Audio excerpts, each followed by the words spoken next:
Good afternoon. It's Thursday, December 15th, 4:45, with a quorum of members present in the chamber, and I'm calling this Transit Commission meeting to order. The number one has been done. Number two, approval of minutes, October 20th, 2022. They're in your packet. Any questions or concerns? Otherwise, I'll take a motion to accept. A motion and a second by Mr. Gisselman. All in favor say aye. Aye. Aye. Any opposed? That passes unanimously. Discussion and possible action on approval of public transit agency safety plan. Okay. In your packet is that document. It's large. And to include a summary of the changes so perhaps you wouldn't have to read through the entire document if you didn't choose to. But anyway, this plan is required by the Federal Transit Administration. It is to be updated annually. This is the third iteration of this document. And if you kind of thumb through this list, you'll see that most of the changes here are housekeeping. The most substantive change is that we've actually created a safety committee that has been in the plan, saying for the last 2 years that we're going to create one. And given the challenges during COVID and then the extremely short staffing, we really struggled to create a committee. And then this year we finally created one, and then we had a heck of a time trying to meet, because with a 30-year driver positions vacant, it's hard to relieve people so that you can convene a committee to meet in the first place. But we have downsized the size of the committee so we can get people to the table, and we did manage to have a series of meetings. And one of the changes in the infrastructure bill that was passed a year ago was that if your plan had not been adopted by your safety committee, it had to be updated and adopted by your safety committee this time around. So they have approved this, and that is why it is before you. The infrastructure bill also mandates that the safety committee be comprised 50% of appointees of the union. So the union appointed the 2 members, and the other 2 are management staff. So that's really the only substantive change. And they have not spent an awful lot of time since we've had a little bit of success in our hiring, and we've been able to form the committee and meet. We've only had a handful of meetings with them. And so they've gone through the document to gain an understanding of what it's about. There really hasn't been a whole lot that has gotten them terribly excited yet that they felt needed to be changed. And so it is before you in very similar form to what has been adopted in the past. We've updated names on the supervisory chart, the org chart, and that sort of thing. Again, most of those are housekeeping. Any questions?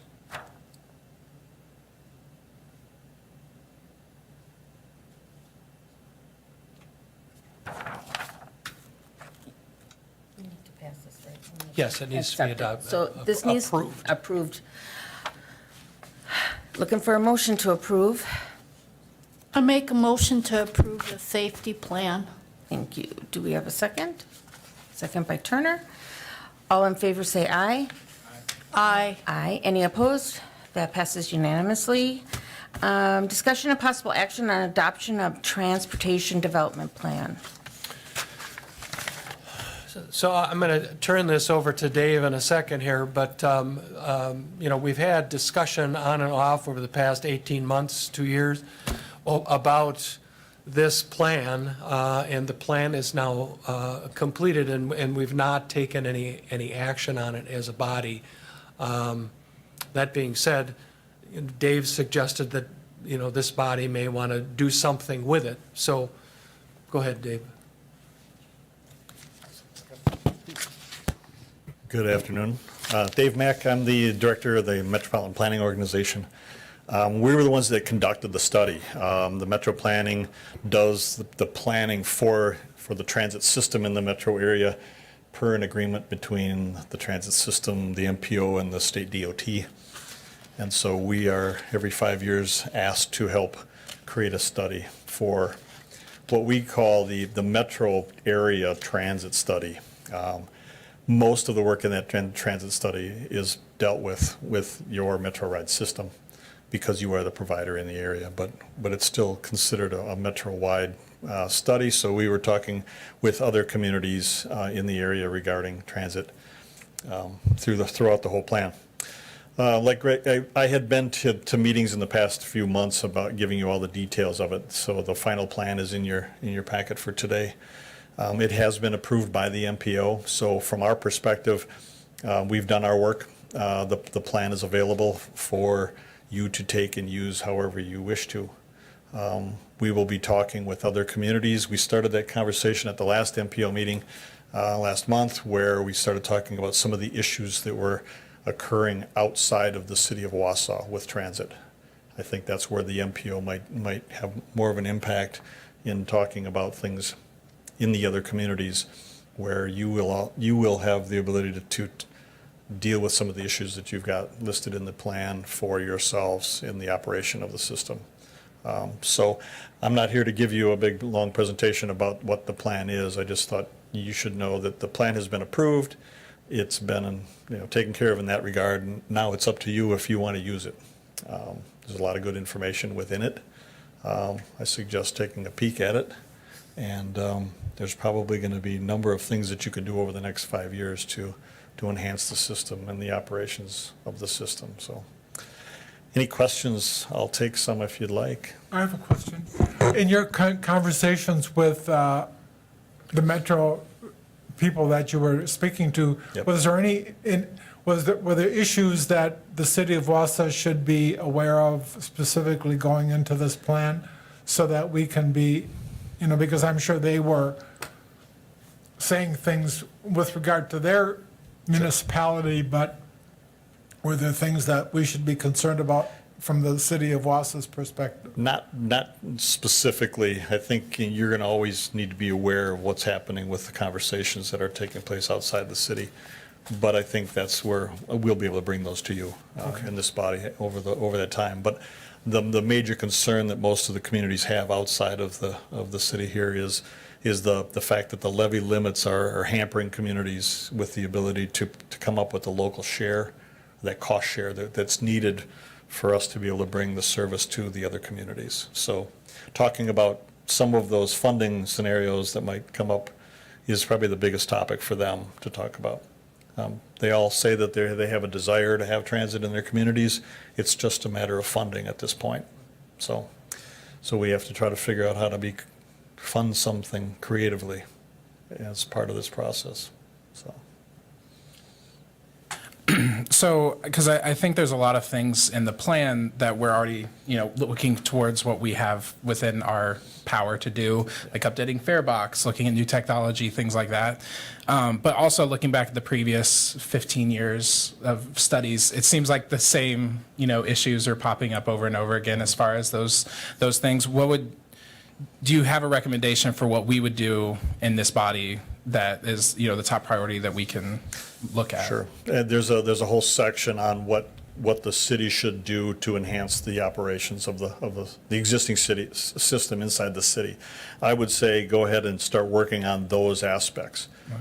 Part of what can be done with what was in the plan, like new fare boxes, GPSs on the buses, all of those, the technology components that might enhance the ride, make it a more favorable ride, could be one of those reasons to talk to the other communities about.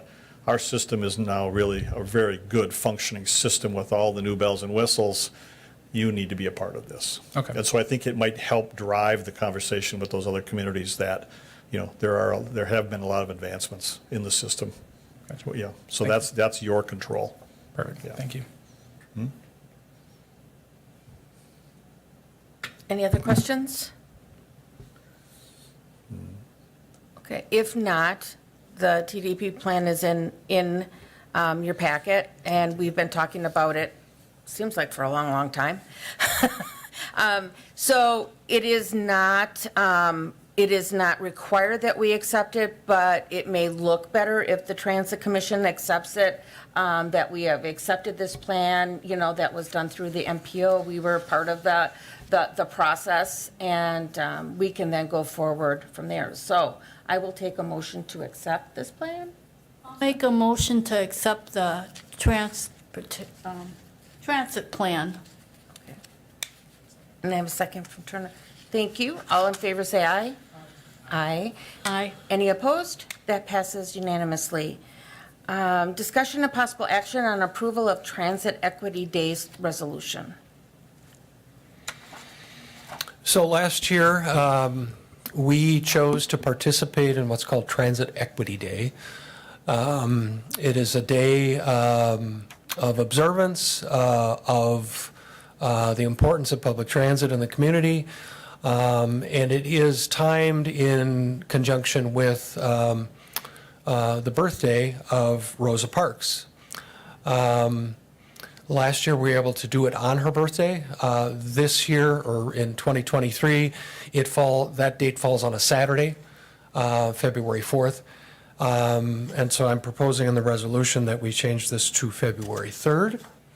And what we do is this resolution would go on to the council for their approval. Last year, the mayor did a proclamation on top of that. And then the transit system, reserves a seat for Rosa Parks on every bus. We've got a poster that we made a year ago. We'll reuse those. We put a rose on every seat along with the poster to observe the day.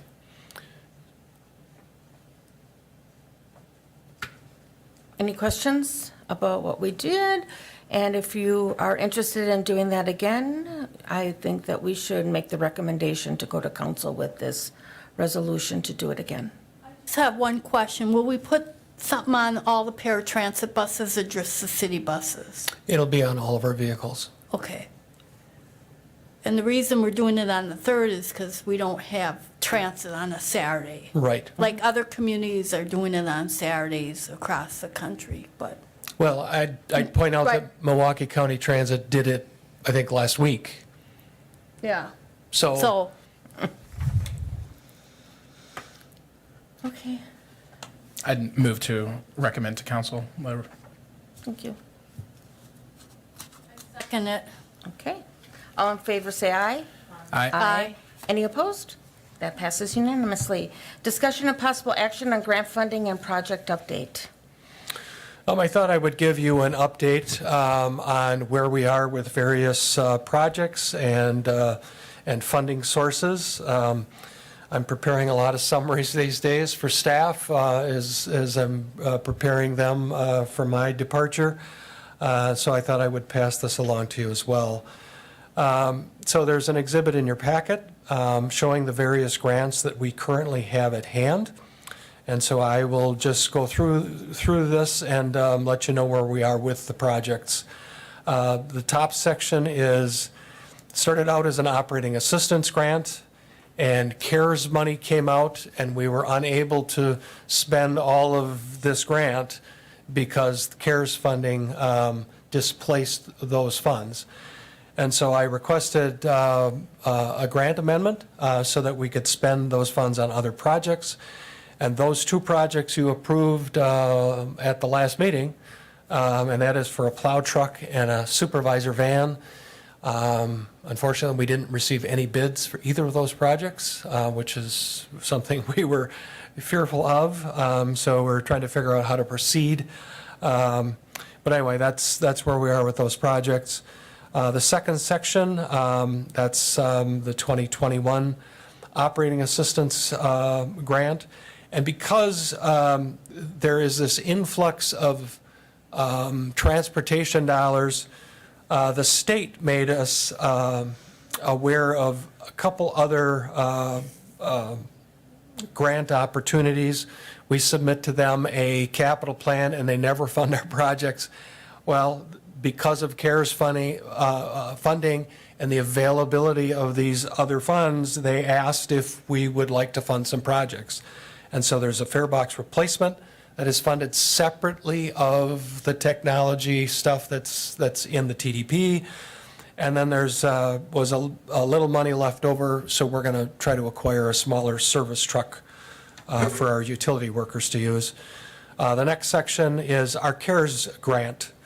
So that money came out, and we didn't have projects on the shelf, and so the FTA suggested that we just lock in the money and request it as operating assistance. And so that's what we did. And so we have been spending CARES funds to reduce the city's share of our operating budget starting in 2020.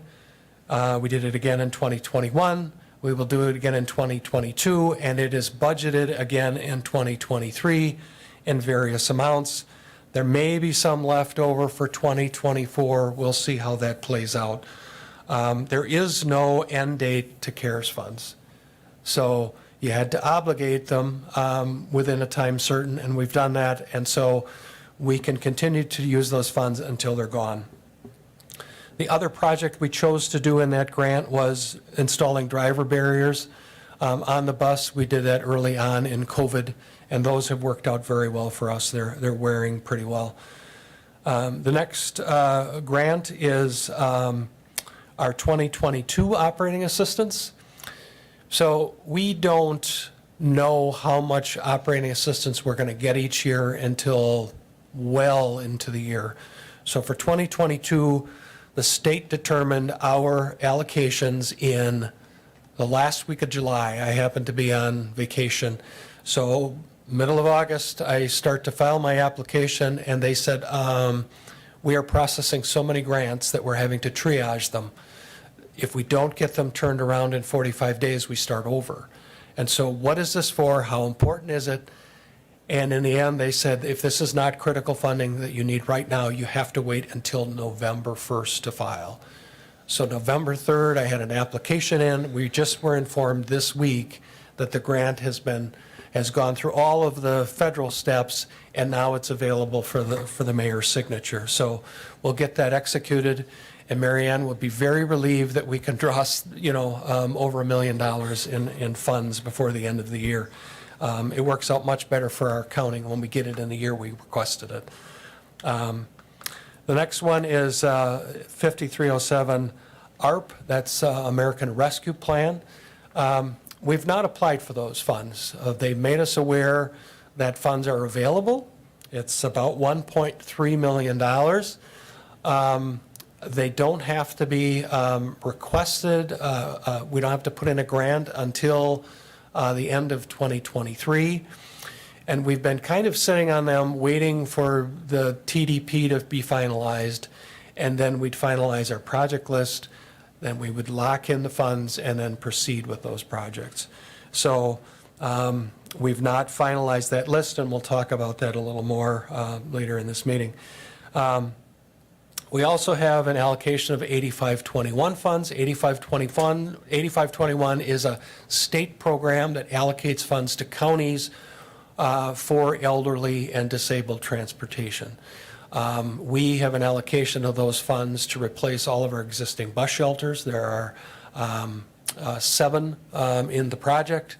And so Dave actually went out for bid for shelters, and we've actually awarded that. And so we'll have to wait here, and we should learn in a little bit as to what the delivery schedule is for that. But all of the shelters we have in place have been in place for a very long time, and they are not ADA accessible. The new ones will be ADA accessible. They will also have a solar light kit on them, which we do not have now. And so I anticipate those will probably arrive spring, summer of 2023. And so they'll be delivered to us. We'll assemble them, and then we'll deliver them assembled. So those are the grants that we have in place currently and the projects that we're working on. Any questions? What do you do with the old shelters? We would likely disassemble them and get rid of them as junk. Oh, okay. Well, I'll talk to you later about that. Okay. Yep. Yeah, we have already removed one. Actually, it was removed for us by the healthcare center. And there was more corrosion on the legs of those where they were mounted to the slab than we had anticipated. And I suspect we'll find the same with the other ones.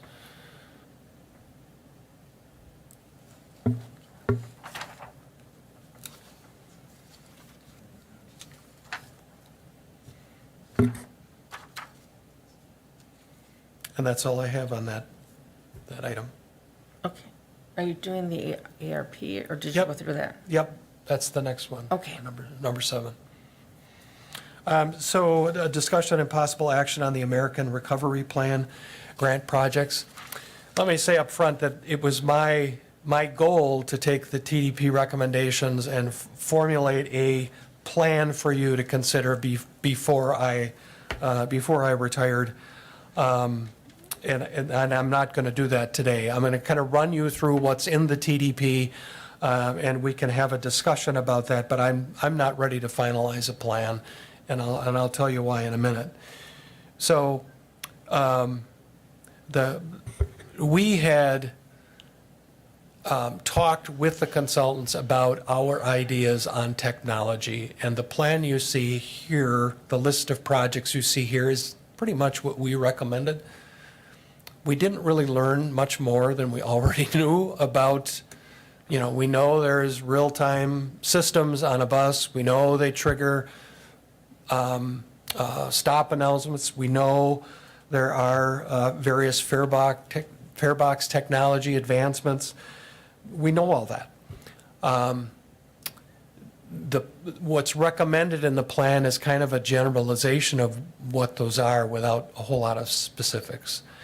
And the consultant has provided a kind of a range of costs. This project would range between this and this without a lot of detail as to, where those costs came from. And so, we're just not convinced that we can move forward on these projects until we have more detail as to what those are all about.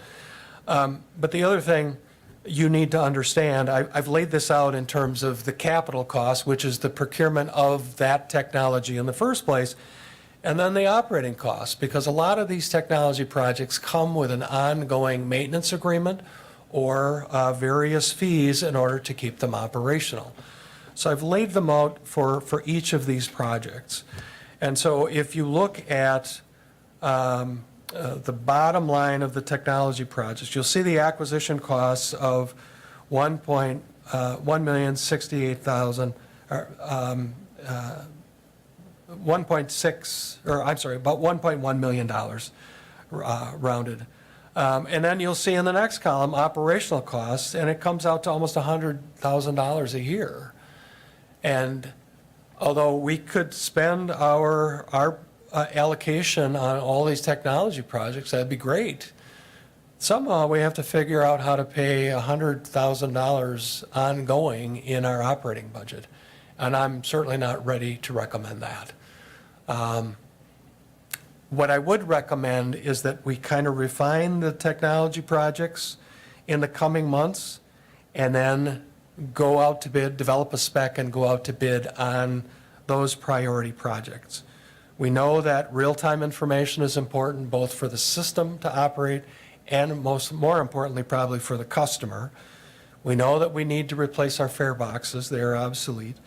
The passenger counting, that's an offshoot of the GPS technology. And over and above that, I think you need to kind of pick and choose. And I'm really not ready to make any final recommendations on those sorts of things now. There's more to learn. There's a gray box down below there. We have other projects that could be funded with ARP funds as well, instead of spending it all on technology. We have talked in the past about disinfection systems that have developed during COVID and are now available. Some are filtration-based, that would go with your air intake and exhaust. And the others are a light technology that disinfects surfaces and the air at once. And so those rolled out very quickly, and I, for one, was uncertain as to whether those systems were really reliable. We now know that some of the air filtration systems are not what they were purported to be initially. And so, anyway, that's one project I think we should pursue, but I think we should decide which of those technologies to recommend. We need to replace our forklift. We've got some ADA upgrades that we should be pursuing over time. So again, I think this list needs to be refined, and we need to figure out what outstanding needs we have in terms of technology and other things that should go into this grant when we finalize it. And I don't think we're there yet. Any questions?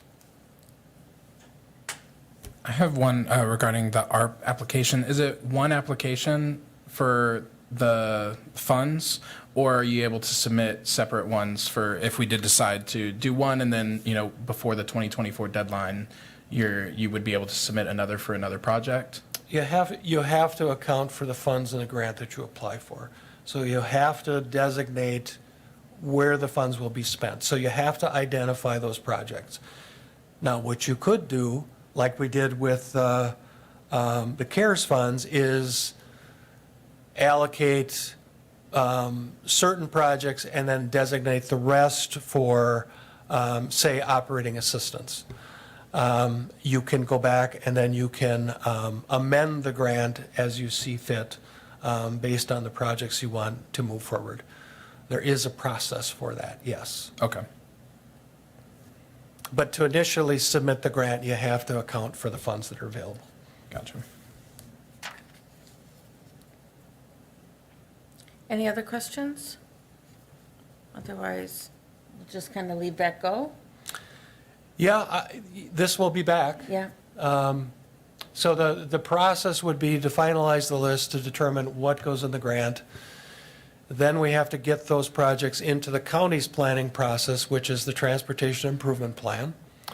They can't go into a grant for submission until they're in that plan. And then the grant application could be submitted.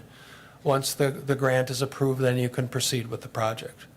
The last time we talked about the technology, the grant and how all of that worked, someone asked, well, how long would it take on these, to go out for bid and implement?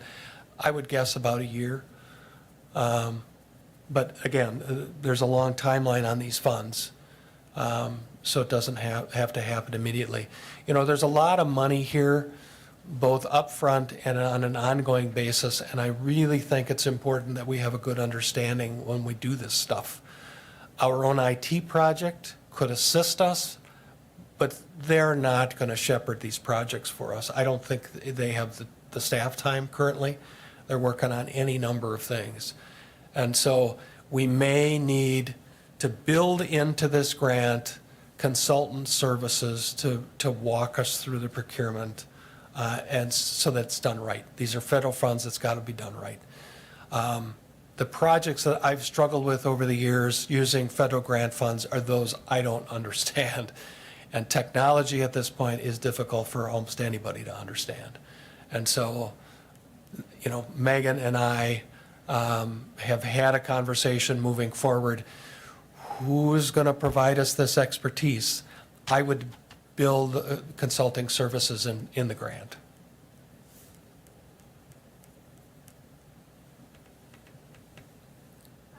With some of this technology, if it could be real-time and count the ridership, would that take less time of staff time? And would you be able to not have as many supervisors, because some of that technology would be able to handle that work that they're doing?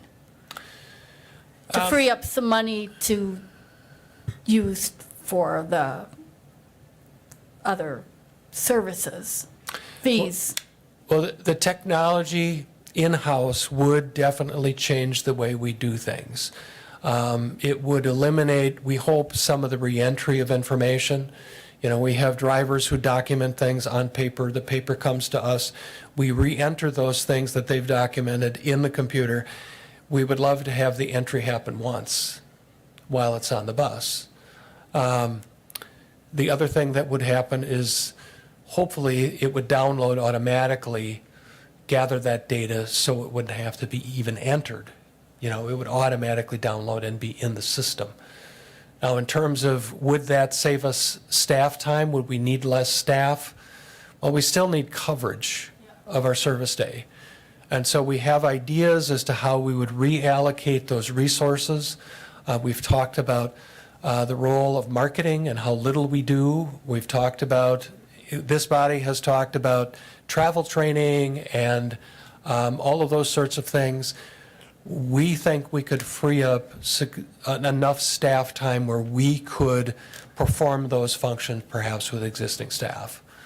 And as we move forward with the technology and as we need to sell this stuff and enhance the system, that would be a great thing, in my opinion. But that'll be up to you. Yeah, I agree. So it in short, it does open up opportunities. Any other questions? Okay. Will that consulting firm, Laura, provide us with more information on these programs, or do we got to look elsewhere to get information on the technology? Well, we asked the consultant to provide us more detail than was actually in the plan. And so we got this costing information. And as I've dived into it, I've concluded that it's not nearly as specific as we need it to be. It's certainly not ready for bid. And we would like to have a better understanding of it. Now, the contract is over. And so, so before we went out with the TDP, I had proposed that we hire a consultant to flesh out technology for us and walk us through the procurement. And I didn't dream up that idea. Eau Claire was doing it. And I actually got their bid document by mistake. I was somehow on the email list. And that's how I got the idea. It was given to me. And so that's what I proposed. And at the very next meeting, we decided to move forward instead with a TDP, and we rolled the technology piece into that. And so we got what you would get in a TDP, which are some generalized recommendations. This isn't what's specifically a technology project or a technology consultant we hired. So they're two different things. We got what we asked for. But I still think we need to go back to the original idea, hire a firm to help us decide. I mean, there are any number of ways you can implement the various technologies that are out there to do the same thing. And I just don't know enough about those things, nor do the rest of my staff, in order to kind of flesh out, well, what makes sense and what doesn't. And even if you're going to go do a request for proposals where you rely on the technology people to tell you what you need, you still have to have a base of knowledge to analyze what they're telling you. And I'm telling you, we don't have that base of knowledge. So I think that's what you pay for. And if you're going to pay for them to kind of walk you through to help you determine what you want, you have them help you walk through the procurement itself and then kind of hand it over to you. That's how I would do it.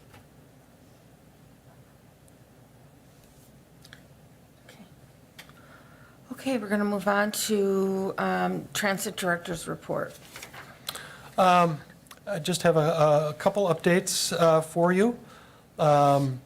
Staffing, we have been, I would say, pretty successful in hiring bus operators. We had expanded the number of full-time bus operators by 4 and reduced the number of part-timers by that same amount. We hired the 4 operators pretty quickly. We moved a couple people around internally and hired the other 2. Incidentally, we had 2 people come in fully licensed. Unheard of. But since then, we've had 1 full-time operator depart, go back to their previous job. And so we are promoting to fill, and so now we are back to 4 vacancies. We did a round of interviews last week, and we are about to offer to 4 new operators. So we could very well have a full staff of bus operators before the end of the year, at least have them in process.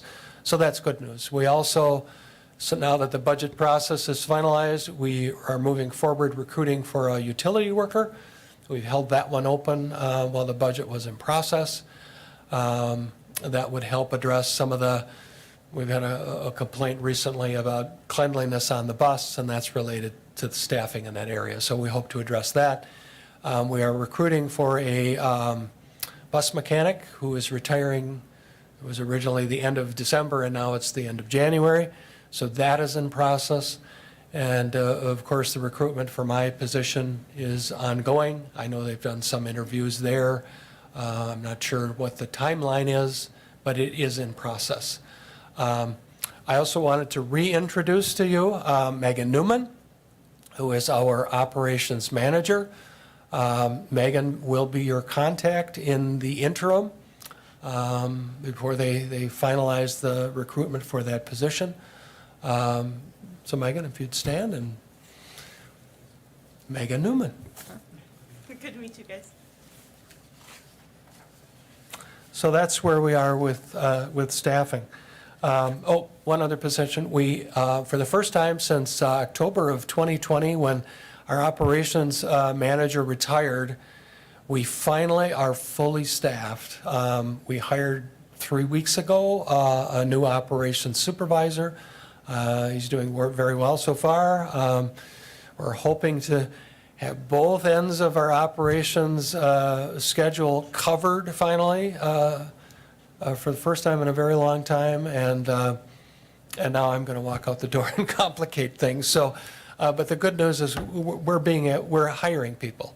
And for a long time, we haven't been able to do that. So that's very good news. We got notice from the Federal Transit Administration last week that we are up for what they call a triennial review. They come in and review our compliance with all of the federal programs. Last time we reviewed, I think there were like 26 different programs that we have to comply with. Unfortunately, it went to my spam folder when they sent it out originally. Around Thanksgiving, and so I just discovered it this week, and so I'm already 3 weeks behind. Hopefully I can at least get a good start on that before I go, and others will have to finish it. But they do what's called a desk review, and so we'll send them oodles and oodles of electronic documents, and they'll go through them and then see how far they have to dig when they get here. And I'm not sure if that's going to be in person or remote this time around. So that's coming up. Any questions? Okay, That's all I have. that's the end of the agenda? That is the end of the agenda. Amen. So I'll take a motion to adjourn? Sure. I'd like to thank Greg for all the service, for all the years at Metro Ride. It's greatly appreciated, and good luck with your retirement. Thank you very much. Absolutely.